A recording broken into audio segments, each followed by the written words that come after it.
ಆತ್ಮೀಯರೇ, ಇನ್ನೊಂದು ತರಗತಿ ತಮಗೆಲ್ಲ ಸ್ವಾಗತ. ಕರ್ನಾಟಕದ ಇತಿಹಾಸ ಮಾಲಿಕೆ ನಮ್ಮ ಕರ್ನಾಟಕ ನಮ್ಮ ಹೆಮ್ಮೆ ಈ ವಿಷಯದ ಅಡಿಯಲ್ಲಿ ನಮ್ಮ ಗಂಗರ ಬಗ್ಗೆ ನಾವೇ ತಿಳಿದುಕೊಂಡಿದ್ದೇವೆ. ಗಂಗ ರಾಜವಂಶ ಕಾಲಾವಧಿ ಕ್ರಿಸ್ತಶಕ 350ರಿಂದ 999ರವರೆಗೆ ಇತ್ತು. ಗಂಗರು ದಕ್ಷಿಣ ಕರ್ನಾಟಕದ ತಲಕಾಡನ್ನು 4ನೇ ಶತಮಾನದ ಆರಂಭದಿಂದ ಆಳಿದರು. ಅವರು ಸುಮಾರು 700 ವರ್ಷಗಳ ಕಾಲ ಆಳಿದರು ಮತ್ತು ಕ್ರಿಸ್ತಶಕ 325ರಲ್ಲಿ ದಕ್ಷಿಣದ ಅಧಿಕಾರಕ್ಕೆ ಬಂದಿದ್ದರು. ಅವರ ಮೊದಲ ರಾಜಧಾನಿ ಕೋಲಾರ. ನಂತರ ಅವರು ತಲಕಾಡಿಗೆ ಸ್ಥಳಾಂತರಗೊಂಡರು. ಆರಂಭದಲ್ಲಿ ಅವರು ಸಾರ್ವಭೌಮ ಶಕ್ತಿಯಾಗಿದ್ದರು ಮತ್ತು ನಂತರ ಬಾದಾಮಿಯ ಚಾಲುಕ್ಯರು ಮತ್ತು ರಾಷ್ಟ್ರಕೂಟರ ಸಾಮಂತರಾದರು. ಕೋಲಾರವನ್ನು ರಾಜಧಾನಿಯನ್ನಾಗಿ ಮಾಡಿಕೊಂಡು ಕೊಂಗಣಿ ವರ್ಮ ಮಾಧವ ಗಂಗರ ರಾಜವಂಶದ ಮೊದಲ ದೊರೆ ಹಾಗೂ ಸ್ಥಾಪಕ ಎಂದು ಹೇಳಲಾಗಿದೆ. ಗಂಗ ರಾಜವಂಶದ ಸ್ಥಾಪಕರು ಕೊಯಮತ್ತೂರು ಜಿಲ್ಲೆಯ ಪೆರೂರಿನಿಂದ ಬಂದವರು. ಇದು ಕೊಂಗು ದೇಶದಲ್ಲಿದೆ ಮತ್ತು ಕ್ರಿಸ್ತಕ 390ರಲ್ಲಿ ಹರಿವರ್ಮನ ಕಾಲದಲ್ಲಿನ ತಮಿಳು ಶಾಸನಗಳಲ್ಲಿ ಅವರನ್ನು ಕೊಂಗುನಿ ಅರಸರು ಮತ್ತು ಕೊಂಗಣಿ ಅರಸರು ಎಂದು ಕರೆಯಲಾಗಿದೆ. ಗಂಗರು ತಲಕಾಡನ್ನು ತಮ್ಮ ರಾಜ್ಯದ ರಾಜಧಾನಿಯನ್ನಾಗಿ ಮಾಡಿಕೊಂಡಿದ್ದರು. ಆರಂಭಿಕ ರಾಜಧಾನಿ ಕೋಲಾರದಿಂದ ಅವರು ಸ್ಥಳಾಂತರವು ಬೆಳೆಯುತ್ತಿರುವ ಇಂದ ಕದಂಬ ಶಕ್ತಿಯನ್ನು ಒಳಗೊಳ್ಳುವ ಉದ್ದೇಶ ಕಾರ್ಯತಂತ್ರವಾಗಿರಬಹುದು. ಗಂಗರು ಆಳ್ವಿಕೆ ನಡೆಸಿದ ಪ್ರದೇಶಗಳೆಂದರೆ ಹಳೆಯ ಮೈಸೂರಿನ ಪ್ರದೇಶ ಮತ್ತು ತಮಿಳುನಾಡಿನ ವಾಯುವ್ಯ ಭಾಗ, ಆಂಧ್ರಪ್ರದೇಶದ ಭಾಗಗಳು, ಪಶ್ಚಿಮದಲ್ಲಿ ಕೊಡಗಿನಿಂದ ಕೊಂಗು ದೇಶ ಎಂದು ಕರೆಯಲ್ಪಡುವ ಕೊಯಮತ್ತೂರು, ಸೇಲಂ ಪ್ರದೇಶದ ಪೇರೂರು ಅವರ ಸೀಮೆಯನ್ನು ಗಂಗವಾಡಿ ಎಂದು ಕರೆಯಲಾಯಿತು.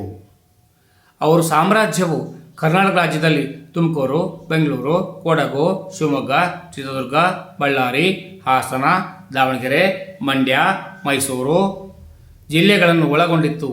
ಅವರನ್ನು ಪಶ್ಚಿಮ ಗಂಗರು ಎಂದು ಕರೆಯಲಾಗುತ್ತದೆ. ನಂತರ ಶತಮಾನಗಳಲ್ಲಿ ಕಳಿಂಗವನ್ನು ಆಳಿದ ಗಂಗರು ಪೂರ್ವ ಗಂಗರೆಂದು ಕರೆಯುತ್ತಾರೆ. ದಕ್ಷಿಣ ಭಾರತದಲ್ಲಿ ಪಲ್ಲವ ಸಾಮ್ರಾಜ್ಯವು ದುರ್ಬಲಗೊಂಡಾಗ ಬಹುಸ್ಥಳೀಯರು ತಮ್ಮ ಸ್ವಾತಂತ್ರ್ಯವನ್ನು ಪ್ರತಿಪಾದಿಸಿದ ಸಮಯದಲ್ಲಿ ಪಶ್ಚಿಮ ಗಂಗರು ತಮ್ಮ ಆಳ್ವಿಕೆ ನಡೆಸಿದರು ಎಂಬುದು ಸಾಮಾನ್ಯ ನಂಬಿಕೆಯಾಗಿದೆ. ಉತ್ತರದ ರಾಜ ಸಮುದ್ರ ಗುಪ್ತನು ದಕ್ಷಿಣ ಭಾರತದ ಮೇಲೆ ಆಕ್ರಮಣ ಮಾಡಿದ ಕಾರಣದಿಂದ ಉಂಟಾದ ಗೊಂದಲದ ಲಾಭವನ್ನು ಗಂಗರು ಪಡೆದಿರಬಹುದು ಎಂದು ಸಿದ್ಧಾಂತಿಸಲಾಗಿದೆ. ರಾಜಕೀಯವಾಗಿ ಗಂಗರು ಸಾಮಂತರು ಮತ್ತು ಚಾಲುಕ್ಯರೊಂದಿಗೆ ವೈವಾಹಿಕ ಸಂಬಂಧಗಳನ್ನು ಹಂಚಿಕೊಂಡು ನಿಕಟ ಮಿತ್ರರಾಗಿದ್ದರು. ದಡಿಗ ಕಾಲಾವಧಿ ಕ್ರಿಸ್ತಶಕ 350ರಿಂದ 380. ಕೊಂಗಣಿ ವರ್ಮನನ್ನು ದಡಿಗ ಎಂದು ಕರೆಯುತ್ತಾರೆ. ಇವರಿಗೆ ಧರ್ಮರಾಜ ಎಂದು ಬಿರುದು ಕೂಡ ಇತ್ತು. ಇವರ ಆಳ್ವಿಕೆಯಲ್ಲಿ ಕೋಲಾರ ರಾಜಧಾನಿಯಾಗಿತ್ತು. ಅವನ ಅಧಿಕಾರಾವಧಿಯಲ್ಲಿ ಸೇಲಂ, ಮಧುರೈ, ಕೊಯಮತ್ತೂರು, ತಿರುಚಿರಾಪಳ್ಳಿಯವರೆಗೆ ಸಾಮ್ರಾಜ್ಯ ವಿಸ್ತರಿಸಿತ್ತು. 3ನೇ ಮಾಧವ ಈತನ ಕಾಲ ಕ್ರಿಸ್ತಶಕ 460ರಿಂದ 500. ಅವರನ್ನು ತಂದಂಗಲ ಮಾಧವ ಎಂದು ಕರೆಯಲಾಗುತ್ತದೆ. ಕದಂಬರ ರಾಜ ಕಾಕಸ್ವರ್ಮ ತನ್ನ ಮಗಳನ್ನು 3ನೇ ಮಾಧವನಿಗೆ ಕೊಟ್ಟನು ಮತ್ತು ಗಂಗರ ಮೇಲೆ ತನ್ನ ಪ್ರಭಾವವನ್ನು ನಿಲ್ಲಿಸಿದನು. ಅವರು ತಮ್ಮ ಕಾಲದಲ್ಲಿ ಜೈನ ಧರ್ಮ, ಹಿಂದೂ ಧರ್ಮ ಪ್ರಾಮುಖ್ಯತೆ ನೀಡಿದ್ದು ಧಾರ್ಮಿಕ ಸೌಹಾರ್ದತೆ ಇತ್ತು.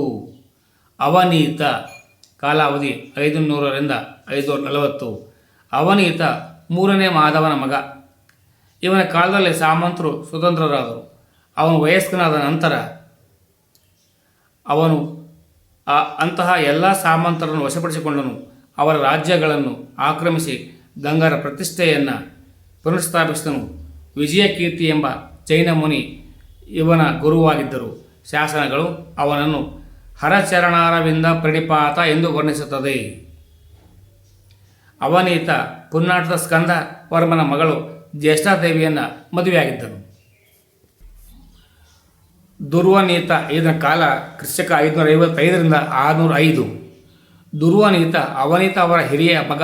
ಶಾಸನಗಳಿಂದ ಇವನು ತೊಂಡೈ ಮಂಡಲಂ ಮತ್ತು ಕೊಂಗು ಪ್ರದೇಶಗಳಲ್ಲಿ ಉತ್ತರ ತಮಿಳುನಾಡಿನ ಪಲ್ಲವರ ವಿರುದ್ಧ ಹೋರಾಡಿದ ಎಂದು ತಿಳಿದು ಬಂದಿದೆ. ದುರ್ವನೀತ ತನ್ನ ಮಲ ಸಹೋದರ ಅಭಯನನ್ನು ಸೋಲಿಸಿದನು.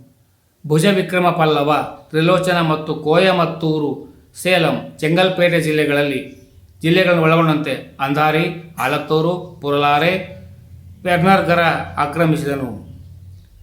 ದುರ್ವನಿತ ಸಾಮ್ರಾಜ್ಯವು ಉತ್ತರದಲ್ಲಿ ಬಳ್ಳಾರಿಯಿಂದ, ಪೂರ್ವದಲ್ಲಿ ತೊಂಡೈ ಮಂಡಲದವರೆಗೆ, ದಕ್ಷಿಣದಲ್ಲಿ ಸೇಲಂ ಮತ್ತು ಕೊಯಮತ್ತೂರಿನವರೆಗೆ ವಿಸ್ತರಿಸಿತು. ಧರ್ಮ ಮತ್ತು ಸಾಹಿತ್ಯದ ಪೋಷಕ ದುರ್ವನೀತ ವೈಷ್ಣವ ಧರ್ಮವನ್ನು ಅನುಸರಿಸುತ್ತಿದ್ದಾನೆ.